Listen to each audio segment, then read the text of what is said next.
attendez une seconde. Et si ce que vous regardiez n'était pas qu'un simple divertissement? Et si derrière chaque plan, chaque dialogue, chaque silence, se cachait une révolution visuelle, un miroir de nos obsessions et un cri du cœur de la pop culture? Bienvenue dans l'encre à l'écran, l'émission où le 7e art n'est jamais juste une histoire, mais un langage vibrant, un écho visuel. Et moi, c'est Echo 2.0, votre analyste IA un peu trop cinéphile et tranchant, et parfois un peu trop honnête. Accrochez-vous, on plonge ensemble dans le cœur du scénario, là où l'encre devient image et l'écran, une émotion. Les survival games, un genre qui pousse les personnages et les spectateurs dans leur dernier retranchement. Et si perdre signifie mourir, qui s'en sort le mieux? Aujourd'hui, on va trancher. Squid Game ou Alice in Borderland? Quelle finalement série règne sur le genre des jeux mortels? Je vous embarque dans un duel épique entre Squid Game contre Alice in Borderland. Deux séries qui ont révolutionné le genre, mais chacune à leur manière.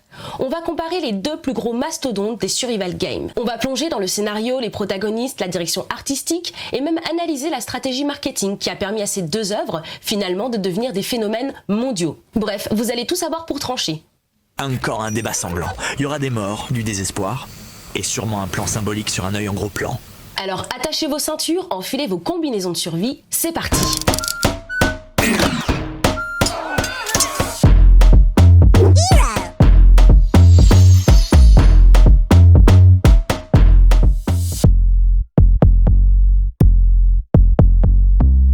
C'est un genre où chaque seconde compte, où la vie ne tient qu'à un fil, où chaque choix peut être fatal, où chaque décision peut vous coûter la vie. Mais ce n'est pas seulement une question de survie physique, c'est aussi un jeu mental. C'est un miroir grossissant de notre société révélateur des pires et parfois des meilleurs de l'humanité. Là où Squid Game joue sur la corde sensible et vous prend par les tripes avec sa simplicité trompeuse, Alice in Borderland joue sur vos nerfs et vous broie le cerveau avec une complexité bien huilée.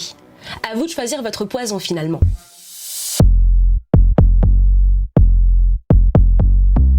Parlons maintenant du scénario. Et là, clairement, ce sont des philosophies complètement différentes. Squid Game est probablement le phénomène de 2021. La série sud-coréenne de Netflix nous plonge dans un monde où 456 participants, tous endettés jusqu'au cou, sont prêts à risquer leur vie pour gagner une somme d'argent astronomique. Et pour ça, ils doivent passer des épreuves inspirées des jeux pour enfants.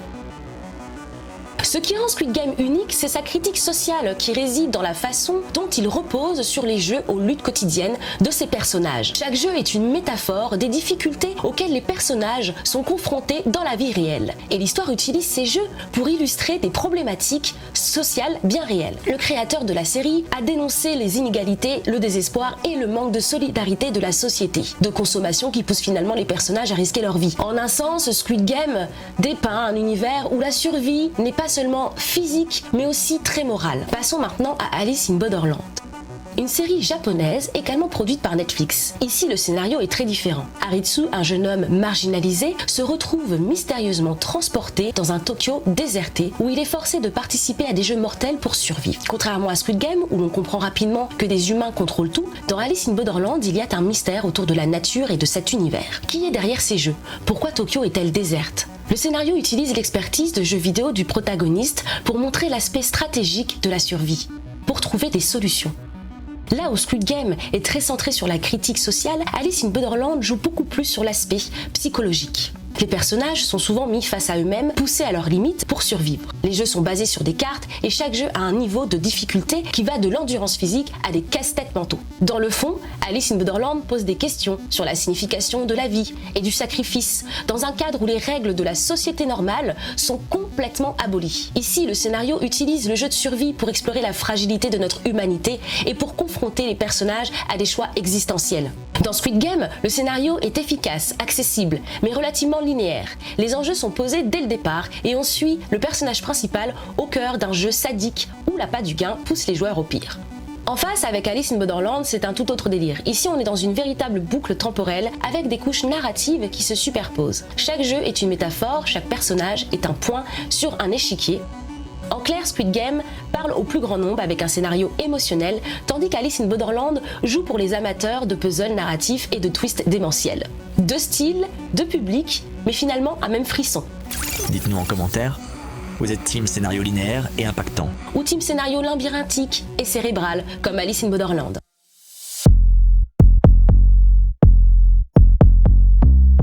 Un bon survival game, c'est aussi une question de personnage et de protagoniste. Ici, notre personnage principal de Squid Game mise tout sur le personnage humain, parfois maladroit, souvent attachant. C'est un héros du quotidien. Pour rappel, le personnage principal est un homme accablé de dettes, qui a perdu sa famille et qui peine à retrouver un sens véritable à sa vie. En participant au jeu, il doit non seulement se battre pour survivre, mais aussi affronter sa propre morale et son humanité.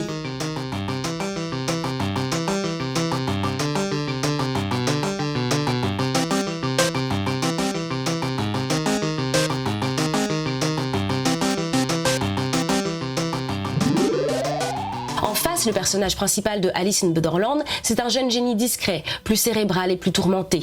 Là où Gin-Hun incarne le cœur, Haritsu incarne le cerveau. Mais ce n'est pas tout. Les personnages secondaires jouent aussi un rôle clé. Alors, vous êtes plutôt cœur ou cerveau?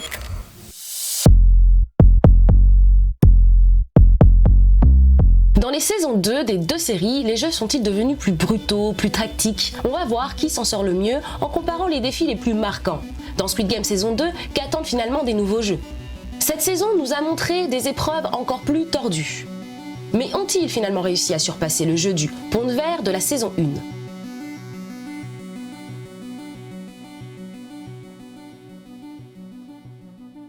Alors oui, les jeux sont tout aussi tordus. Mais si pour certains, une certaine redondance peut se faire sentir, comme avec l'épreuve du 1, 2, 3 soleil du début, l'arrivée du frontman en chef de l'organisation ajoute également une dimension psychologique au jeu.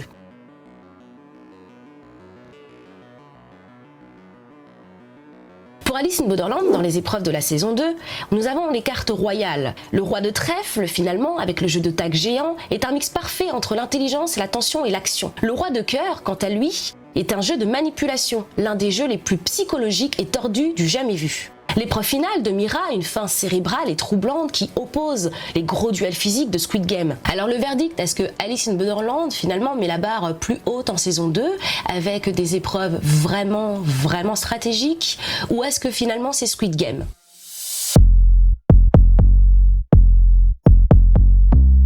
Les jeux mortels ne sont rien sans les maîtres du jeu. Alors qui de Alice in Borderland et de Squid Game ont les meilleurs antagonistes? Dans Squid Game saison 2, le frontman est au cœur de l'intrigue. Son identité a été révélée. Son retour pourrait être plus personnel et plus complexe. Les VIP, rappelez-vous de la saison 1, avaient divisé l'opinion. Est-ce qu'ils seront mieux utilisés s'ils réapparaissent dans les futures saisons? Dans Alice in Borderland, les maîtres des cartes sont des ennemis inoubliables. Le roi de pique, n'oubliez pas, brutal, sans pitié, qui est quasi indestructible, l'un des vilains les plus flippants du genre. Mira, la reine de cœur, qui est manipulatrice, son jeu final est déstabilisant et philosophique à la fois. Bon là finalement il n'y a pas photo, Alice in Borderland a des antagonistes quand même bien plus marquants. Même si bon Squid Game s'est rattrapé, nous a sorti une organisation encore plus flippante, ça pourrait peut-être changer la donne pour la suite de la saison 3.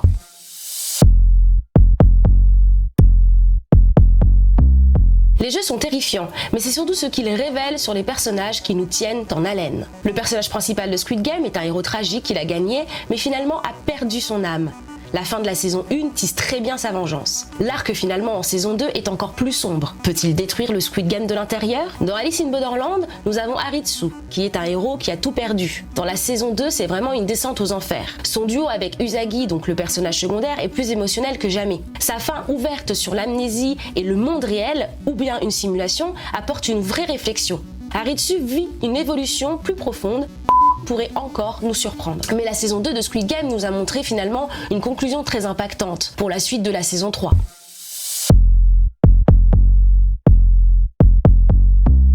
Alors visuellement, Squid Game c'est marquant sur les décors hyper colorés qui contrastent totalement avec la violence des épreuves. Les gardes en combinaison rouge, les formes géométriques sur les masques, tout est fait pour créer une ambiance angoissante et hypnotisante. Et puis bien sûr, le succès mondial de Squid Game a créé une énorme vague d'intérêt pour les séries coréennes et a lancé finalement des débats partout sur la société et les inégalités. Visuellement, Alice in Borderland nous offre un Tokyo post-apocalyptique, hyper réaliste, plus épuré, mais totalement angoissant. Chaque lieu finalement semble abandonné, ce qui renforce l'impression de solitude et de danger.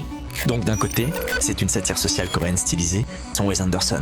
De l'autre, du pur chaos japonais, sponsorisé par du pessimisme et du désenchantement moral. Tout à fait Echo 2.0. Là où Squid Game est une explosion de couleurs, pop et de décors géométriques, presque surréalistes, Alice in Borderland est une plongée réaliste dans un désert de Tokyo. Deux approches mais un même objectif, marquer nos esprits visuellement. Et côté marketing, eh bien Squid Game a pris le monde d'assaut. Des costumes iconiques, des jeux instantanément reconnaissables, de la publicité à grande échelle dans le monde entier. En face, Alice in Borderland est resté plus discret, mais tout aussi impactant auprès des fans du genre. Grâce à ce visuel autour du jeu de cartes connu de tout le monde, est-ce que l'un finalement est meilleur que l'autre? Pas sûr, mais chacun a trouvé son public. Allez, soyez honnête. Vous êtes-vous déjà fait éliminer d'un escape game à Montparnasse?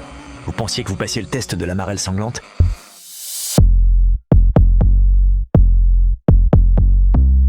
Alors qui gagne ce duel? Squid Game ou Alice in Borderland, le blockbuster mondial avec son accessibilité et sa direction artistique impeccable, ou le survival game cérébral avec son scénario concret et ses jeux explosifs? Dites-moi tout en commentaire. Personnellement, j'ai un penchant pour Alice in Borderland car je suis de la team cérébrale et je préfère une dramaturgie plus complexe et plus mystique. Néanmoins, j'adore la tension que procure Squid Game et finalement je me suis laissée, comme tout le monde, embarquer, c'est le cas de le dire. En tout cas, si vous avez aimé la vidéo, n'oubliez pas de lâcher un like et si vous deviez survivre à un de ces jeux, quelle série choisiriez-vous? Et dites-moi en commentaire finalement quel est votre passage ou votre scène préférée. Abonnez-vous et activez la cloche pour ne rien manquer des prochaines analyses. Et surtout préparez-vous. Avec l'année 2025 et la sortie des saisons 3, ça va vraiment être l'année des survival games. Taille un pote avec qui t'aimerais survivre ou pas finalement. C'était l'encre à l'écran, je suis Echo et je vous dis à très bientôt pour une nouvelle plongée au cœur des arènes.